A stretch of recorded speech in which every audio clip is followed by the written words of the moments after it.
नमस्कार दोस्तों, मैं आरती सिंह लविकास शॉर्ट एंड एजुकेशन चैनल में आपका स्वागत है।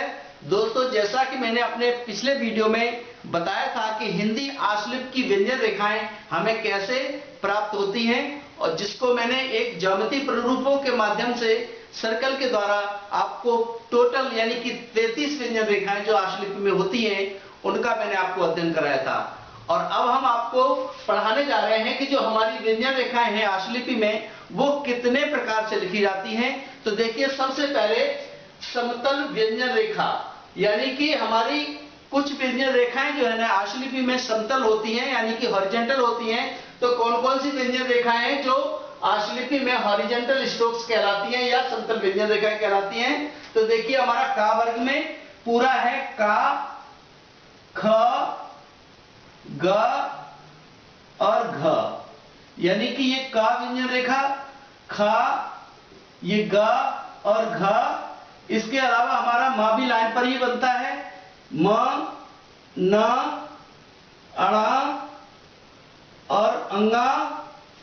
ये म, न, अणा और अंगा, और इसी को हम ये भी कहते हैं यानी कि अंश जिसे बोलते हैं, अंगा वाला वो भी है।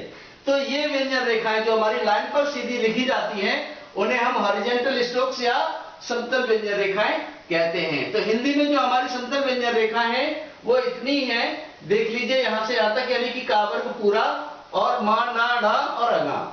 इसके बाद हम आते हैं ऊर्ध्वमुखी व्यंजन रेखा। ऊर्ध्वमुखी व्यंजन रेखा का मतलब होता है कि जो व्यंजन रेखाएं नीचे से ऊपर को बनती हैं उन्हें हम ऊर्ध्वमुखी व्यंजन रेखा कहते हैं। जैसे कि देखिए, हमारा वाह हो गया एक, तो इस तरीके से जो नीचे से ऊपर को बनेगा वाह। रा हो गया जो 30 अंश के कोण से ऊपर को जाएगा यानी कि र।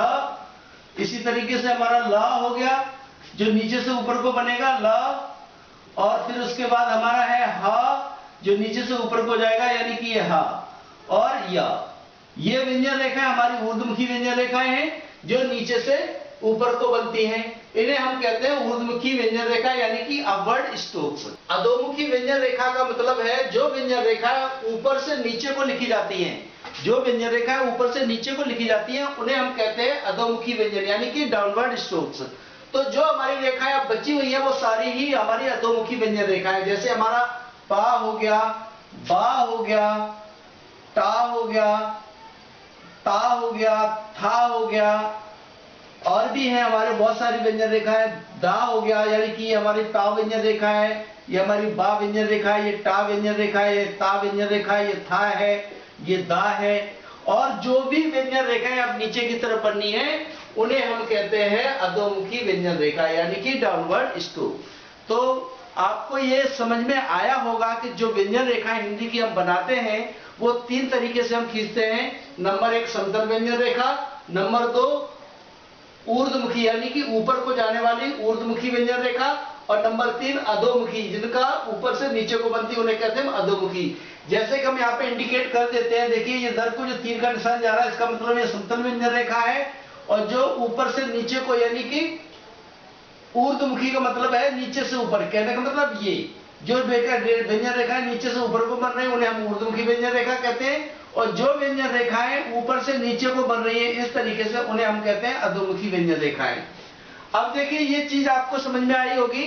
इसके अलावा क्या होता है कि जब आप कोई मतलब आश्लिपि में प्रैक्टिस कर रहे होते हैं तो आश्लिपि में प्रैक्टिस करते समय आपको ये भी ध्यान रखना चाहिए कि जो व्यंजन रेखाएं हम बना रहे हैं वो बिल्कुल बराबर, यानी कि एकदम जो है ना, कोई न तो व्यंजन रेखा बड़ी हो और ना ही कोई व्यंजन रेखा छोटी हो।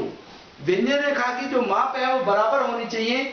जैसे हमने यहां से यहां तक का बनाया, जो इतने बड़ा ला बनाएंगे इतने बड़ा हम पा बनाएंगे। तो ये हमारा जैसे का, ला और ये पा, जितनी बड़ी व्यंजन रेखा हमारी का है उतनी बड़ी व्यंजन रेखा हमारी ला है, उतनी बड़ी हमारी व्यंजन रेखा ये पा है।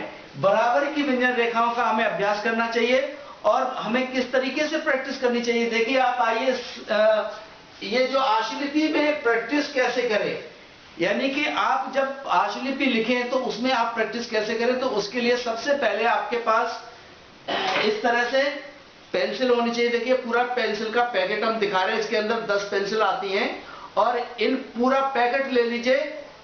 आप अगर स्टेनो बनना चाहते हैं तो पूरा पूरा पैकेट लीजिए, एक एक पेंसिल से आपका काम नहीं चलेगा। तो देखिए अप्सरा की ये स्टेनो पेंसिल, स्पेशल साफ लिखा हुआ है स्टेनो पेंसिल।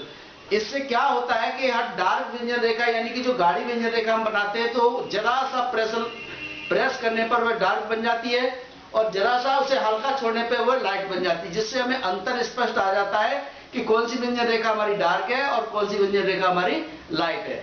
इसी तरीके से आपके पास ये देखिए इस तरह की आपके पास चौड़ी लाइन वाली कॉपी होनी चाहिए स्टेनो की। जो हमारी नोटबुक है स्टेनो की कॉपी जिसे हम बोलते हैं, ये हमारी चौड़ी लाइन वाली होनी चाहिए। आप किसी रजिस्टर या कोई वैसे ही जनरल सामान्य किताब या कॉपी पर उसकी प्रैक्टिस न करें, आप इस तरह की कॉपी पर ही प्रैक्टिस शुरू में करें, क्योंकि इसका एक तरीका होता है प्रैक्टिस करने का कि इसकी जो लाइन होती है इस लाइन के 1/3 ऊपर से छोड़ के जो व्यंजन रेखा सीधी खींचती है ऊपर को नीचे को, उसको 1/3 छोड़ के खींचनी पड़ती है, जिससे इतना अच्छा अभ्यास हो जाता है कि हमारी सारी व्यंजन रेखाएं एक जैसी बनती हैं। और दोस्तों उसके बाद आता है किताब। तो किताब मार्केट में आ गई है विशिष्ट आशुलिपि, आप लोग जितनी जल्दी हो मंगा लें। अगर आपको किसी तरह से लेने में या मंगाने में दिक्कत हो रही है तो मेरा ये जो नंबर है इस पर फोन करें मुझे और मेरी मेल आईडी पे मुझे संपर्क करें। मैं आपको बुक आपके घर तक यानी कि किसी तरीके से भी कोरियर या स्पीड पोस्ट के माध्यम से आपके घर तक पहुंचाएंगे। तो अब आप बात आती है कि हम प्रैक्टिस कैसे करें। तो देखिए आशुलिपि में हम प्रैक्टिस कैसे करें, उसके लिए देख लीजिए कि जैसे आपको बोर्ड पे हमारी कुछ लाइनें दिखाई दे रही हैं, ये जो हमारी जो सीधी व्यंजन रेखाएं हैं यानी कि जो हमारी स्ट्रेट स्ट्रोक्स हैं, तो क्या करना है उनको हमें देखिए 1/, ऊपर से 1/3 यानी कि ये हिस्सा छोड़ करके इतने में आपको व्यंजन रेखा बनानी है, यानी कि इतनी बड़ी। जैसे आप पा खींच रहे थे इस तरीके से, अगर आप ला खींच रहे हैं तो इस तरीके से, अगर आप जो है ना टा खींच रहे हैं तो इस तरीके से।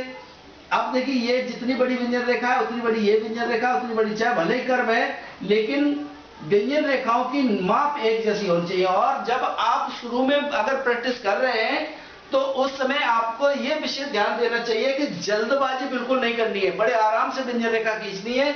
और विशेष तौर से ध्यान रखना है कि हमें एंगल, जिस एंगल पे जो व्यंजन रेखा बताई गई है उसी एंगल पे खींचना। जैसे कि हमने देखिए चा खींचते हैं तो हमारा 60 एंगल पे इस तरीके से, तो इसका 60 होना चाहिए। अगर हमें ये हमारा चा है तो इसे हमने 60 का मतलब 60 के एंगल पे खींचा है, और रा हमारा नीचे से ऊपर को इस तरीके से, ये 30 एंगल की रेखा है तो इसको हमें 30 एंगल पे, तो इससे हमें अंतर पता चल सके कि चा हमने ऊपर से नीचे को खींचा है, इसको नीचे से ऊपर को खींचा है। और इसका जो हमारा एंगल है वो 60 एंगल का है और इसका एंगल है वो हमारा 30 यानी कि 30 अंश का है। तो हमें इनमें अंतर रखने के लिए हमें क्या करना चाहिए कि व्यंजन रेखा को बराबर खींचना चाहिए और एंगल का भी ध्यान रखना चाहिए और संभल के खींचना चाहिए। जिससे कैसे खींचेगा, जैसे कि हमने पा व्यंजन रेखा खींचनी है तो पा की जो व्यंजन रेखा देखिए इस तरीके से हमने बिल्कुल बराबर की व्यंजन रेखा खींचनी है, ऐसे करके देखिए ऐसे, ये देखिए हमारा जो 120 अंश के कोण पे हमें खींचनी है और बराबर की खींचनी है, हमें टेढ़ी भी नहीं करनी है। और पेंसिल पे बिल्कुल बराबर यानी कि समान दबाव रखना है, ये हमें ध्यान रखते हुए व्यंजन रेखा खींचनी है। तो आप अपनी कॉपी पे जैसे हम बना रहे हैं बिल्कुल इस तरीके से खींचिए और एक पेज पूरा इसी तरीके से केवल पा व्यंजन रेखा से भर दीजिए। उसके बाद फिर जो भी व्यंजन रेखा आपकी आती है यानी कि क्रम से, जैसे आपकी व्यंजन रेखा हमारी का से शुरू होती है तो का वाली लाइन हमने इस तरीके से खींचना, देखिए पूरी कॉपी पे का, इस तरीके से का और इस तरीके से हमें का बना करके पूरे पेज पे यानी कि पूरी कॉपी के एक पेज पे एक व्यंजन रेखा बनानी है। जितना ज्यादा आप लिखेंगे उतनी ज्यादा अच्छी प्रैक्टिस होगी, उतना आपका अच्छा लिखने में जो है ना एक्यूरेसी आएगी कि आपकी जो है ना कहीं से गलती ना आए और आप बराबर की व्यंजन रेखा बना सकेंगे। अगर आप व्यंजन रेखा छोटी बड़ी बना देते हैं तो दोस्तों अपनी लिखी हुई शॉर्ट हैंड आप खुद नहीं पढ़ पाएंगे।